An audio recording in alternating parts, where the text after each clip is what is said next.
This is Velo Stewart, writer, actor, producer, director, DJ.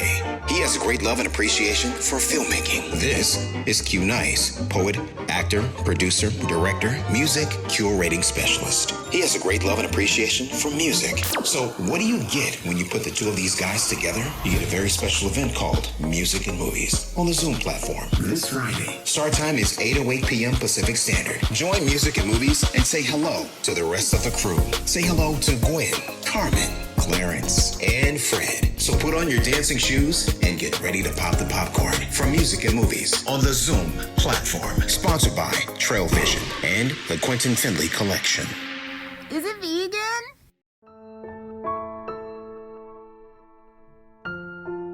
So my name is Q Nice. Just wanted to introduce myself and my three partners in crime. Please introduce yourselves. Hey, I'm Gwen. And I'm David Velo Stewart. All right. And today we have Yes. Krystle and Adams joining us. Krystle, how are you doing? I am doing great. I'm feeling really good. Excellent. And just as we begin, we just want to know your story. How did you become a filmmaker, content creator? What were your early days like? Well, it's funny because I went to a performing arts school, and at first I thought I was going to be a dancer. Then I thought, you know what, I'll be an actor, and I want to act like those actors on Saved by the Bell, and I figured, acting kind of came, innately. It just became something that, I went into musical theater and straight theater, and it was like a passion. It was something I just couldn't stop doing, or learning about. But later on in my career, especially after my family, I had my children and got married, all in different orders. I learned that I needed to, if I wanted to do the things I really wanted to act in or perform in, I needed to create it myself. I needed to do it myself. And that became a big, just the banner of my career has been, what can I create myself? What can I make that will let me do or play the roles I want to play that I don't see? And so it became a lot about, okay, what am I not seeing? And, of course, you have like someone like Issa Rae, who kind of pioneered creating content for herself and then creating characters that we don't see on television, or didn't at the time. And so it was kind of like trying to follow that path. And that's when I started creating. I wrote my first short film about, oh my gosh, it's telling my age, like 11 years ago, maybe 12, maybe we might be on 12. It was called Wake Me When It's Over. And I learned a lot from it, made mistakes, and, said, I wish I could have done this differently. But I had something that was like it was like my firstborn. It was like, whoa, like to see something go from writing on, your computer and then seeing it like on screen. It was like, I was addicted to it. I was like, I got to do this again. And so that kind of was the beginning of me creating my own work, and how I kind of fell into being, the self-advocate for creating content. When it comes to different movies and being a creator like yourself, writing it, producing it, directing it, all those wonderful things, what would you like for your supporters, followers, even fans of your work? What would you like for them to come away with when they see this particular film that you're getting ready to debut? What would I like them to see? That's a great question. I want them to see that there's this, you know, I'm Haitian American, and you know, there's the saying under the flag is, you know, in unity there's power or force, you know. Union film de force. So my Creole is terrible, so I shouldn't have even attempted that. But I want them to see the power of unity, the power of what it takes to make something happen and to leave a mark, you know. I want people to see how, you know, capable women are, you know, a woman, women. I want them to see how strong, how smart, how brilliant, how clever Black women are.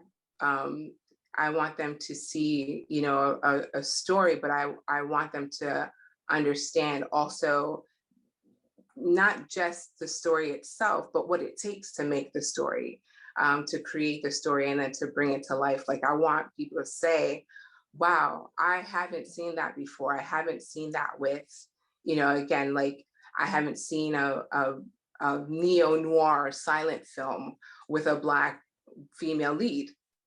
We don't see that.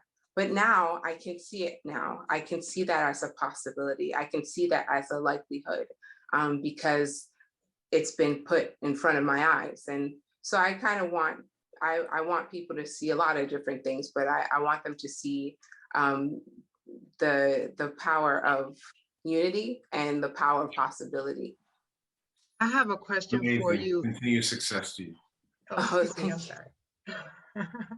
I have a question for you. You touched on some important parts for me as well, you know, women empowerment and making sure that we can do it. And you mentioned that you have children.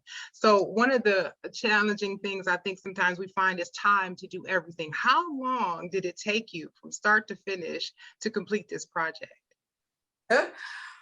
Woo! Right? How much time do we have?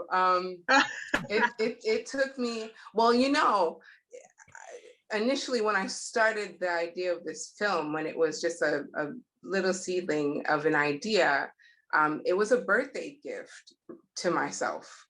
I asked friends, I said, listen, for my birthday, can you help me make a movie?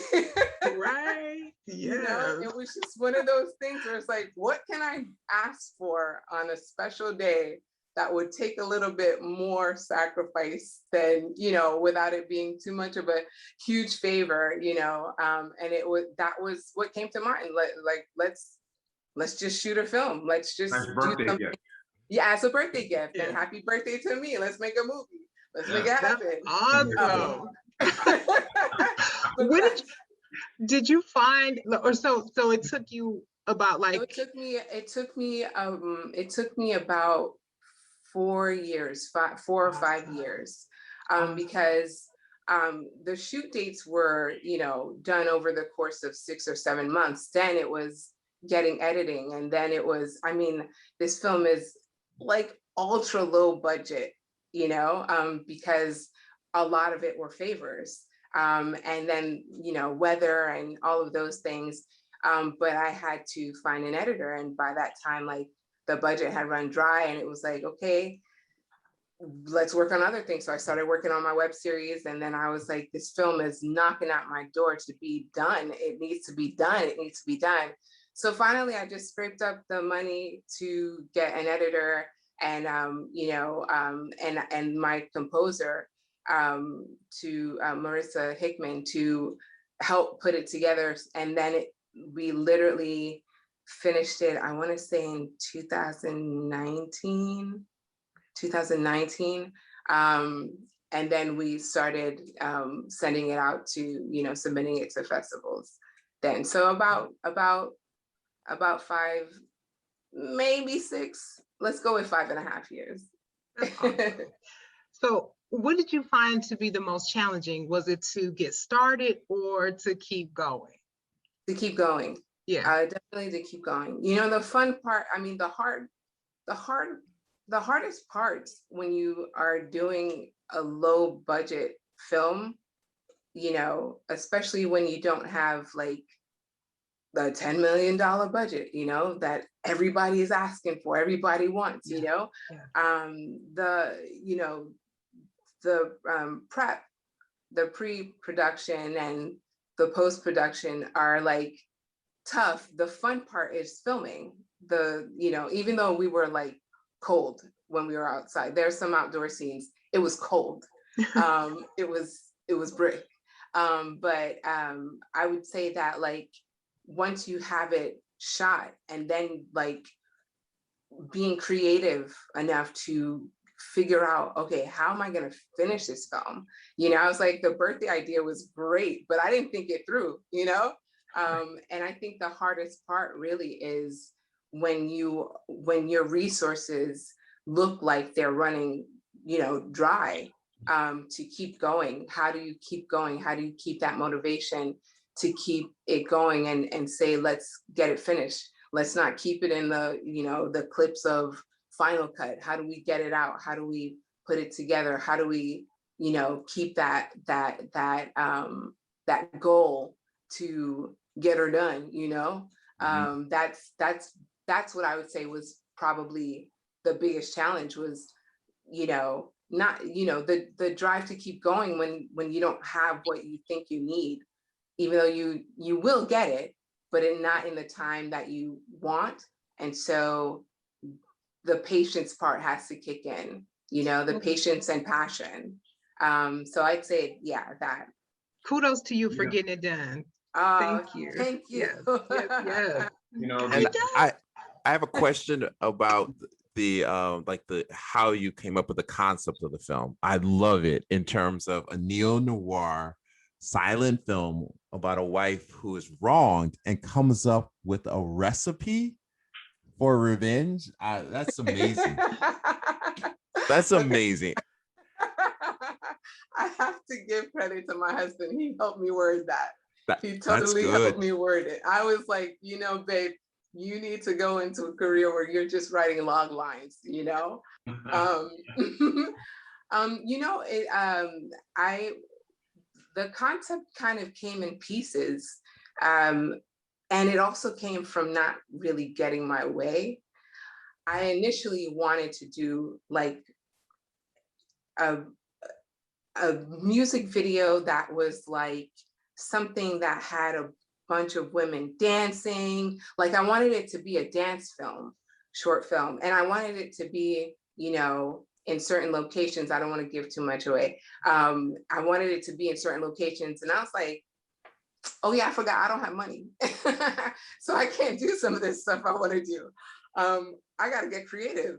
And so little by little, you know, things kind of came together and said, okay, we can't work this out, but how do we still tell this story? You know, I mean, I want to be careful with my wording here, but like, I wanted to deal with like the revenge aspect of, and kind of advocate for, you know, people who've been done wrong, you know?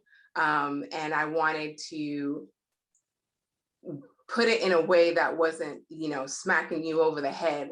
I wanted it to be something that could be told in a like a beautiful way, but not miss the message, you know? I didn't want the message to be, you know, gone or to be diluted because of, you know, beauty or trying to capture beauty. But I also remember watching The Artist and Chicago, the film. I mean, I've seen it on stage, but also the film. And I remember specifically with The Artist, I always forget them. I think it was Ebert, Siskel and Ebert, and I think it was Ebert, who had seen the film and said wonderful things about it. And then he said, it's just a shame, you know, it's been 90 years and it may be another 90 years before someone does a silent black and white film. And I just thought to myself, no, that can't be. Okay, I'll do it, you know? I'll change it from color to black and white. I'll change it and make it, you know, something that could maybe resemble some semblance of, the artist or influences of the artist, and then see what happens, and slowly but surely my own spin of a story kind of went in its own direction.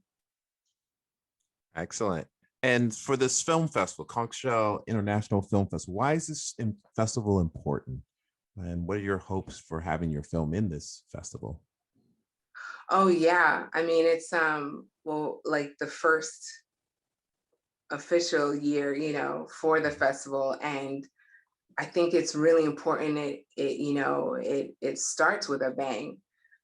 It's really important. I think there's a demographic of filmmakers that don't really get that much attention, and that's Caribbean folks, Caribbean descent folks. I feel like there are stories that go amiss, that are dismissed, and I think Conch is the perfect platform to highlight people's voices that are not highlighted. I think it's a fantastic way for, people who are, yes, friends and family, but open it up to, the people on Flatbush, where my Haitians at, my Jamaicans, my Trinidadians, Grenadans, for them to know that, oh, I'm heard too. And our stories are being told by us, and if they're being told by us, then no one can misspeak for us. And I think that's really important to be heard, but to be represented correctly as well.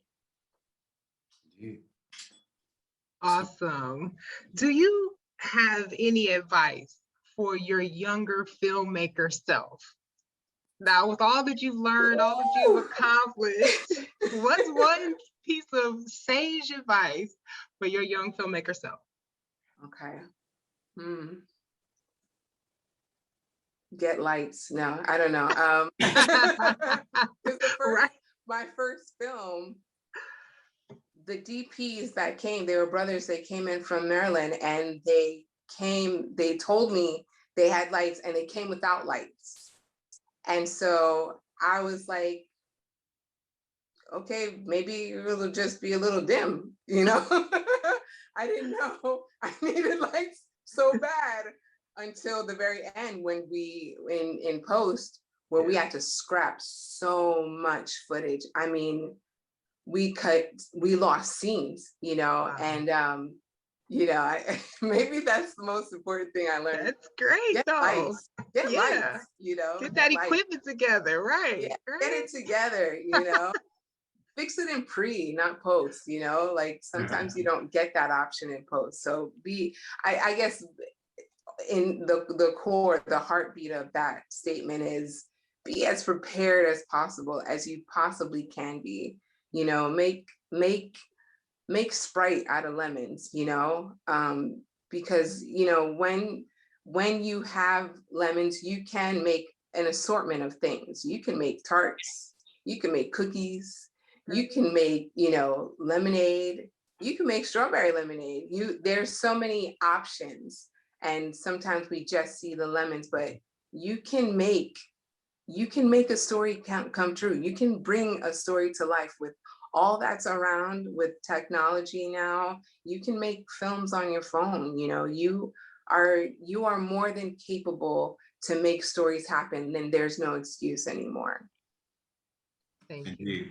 Mm-hmm. What would you say is the source of your creative inspiration? The source of that would be the feeling of lack, the feeling of what's not out there. When I look at films, when I look at television shows, when I look at superhero shows or films, when I hear voiceovers, when I see cartoons, I can't help but feel left out. And because I feel left out, it literally inspires me and makes me yearn to tell a story.